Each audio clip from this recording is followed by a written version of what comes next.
Many people start strength training with weights, but are quickly discouraged when they don't start to see the results that they'd originally hoped for. And it can be really frustrating when you feel like you're working really hard, but you're not really seeing any changes. It can sometimes feel like all your efforts are for nothing. In this video, I'm going to share with you a few simple ways that you can approach weight training so that you do see the results that you want from it, and so that it feels more like an investment that actually pays off. Let's jump straight into it. What I've learned from my own experience and that of my clients is that to see results from strength training, it really boils down to progressive overload. And progressive overload simply means pushing your body a little bit more each time that you do your training sessions. And it sometimes means pushing outside of your comfort zone a little bit. At the end of the day, this is how we encourage our bodies to actually make changes. Think about it like building a brick wall, one brick at a time. Each session that you do, you aim to lay one new brick. It feels really slow at first, but eventually the wall starts to come together. And it feels really good once it's completed.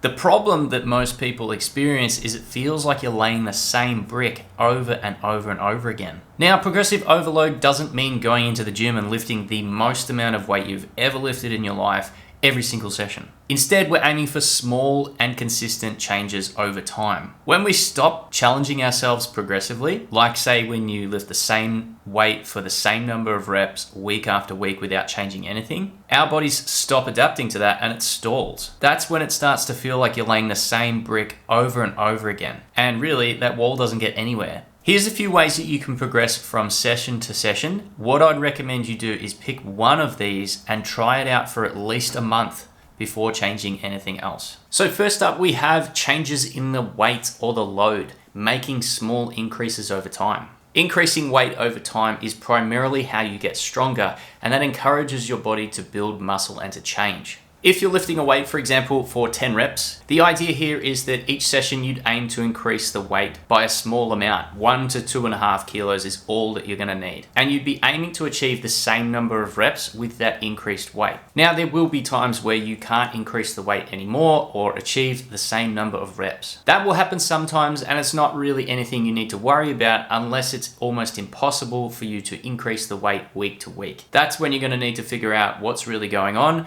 but that's a topic for another video. In general, increasing the weight or the resistance that you use in small increments over time is something that you should be trying to pursue with all of your strength exercises across the board. Next up, we have changes in the rest intervals. Shortening your rest time between the sets or even the exercises that you're doing increases the amount of stress that you're placing on your body, which it then adapts to over time. It doesn't have to be much either, even just a few seconds, 5 to 10 seconds, and you'll notice a difference. So for example, if you do 10 reps on a given exercise and you rest on average about 90 seconds between sets, aim to cut 10 seconds off your rest. You do this for 1 week, and then the next week you try and cut a further 10 seconds off. In 3 weeks' time, you'd be resting only 60 seconds in between sets, which will be a lot more challenging for your body if you're using the same weight for the same number of reps. Next up, we have changes in the reps or the sets. You can either aim for more reps with the same weight, or you can even add another set. The only caveat to this one is that you also need to be using a weight that actually challenges you. This won't be that effective if you're using 5 kilo dumbbells when you are more than capable of using a 10 kilo dumbbell. Something that I like to do, and I've had a lot of success with it, is to use rep ranges. For example, in one workout, I might be aiming for 6 to 8 reps in the barbell overhead press. On that particular workout, I might get 60 kilos for 6 reps. The next time around, I'd be doing this same workout, I'd be aiming for 60 kilos for 7 reps. And then the next time around, it becomes 8 reps. Once I hit 8 reps, I'd increase the weight slightly and I'd go back to 6 reps. And I'd repeat the process. Next up, we have changes in tempo. Basically, we're altering the speed at which you lift the weight. There's 4 sections to lifting a weight. There's the time that we spend lowering the weight.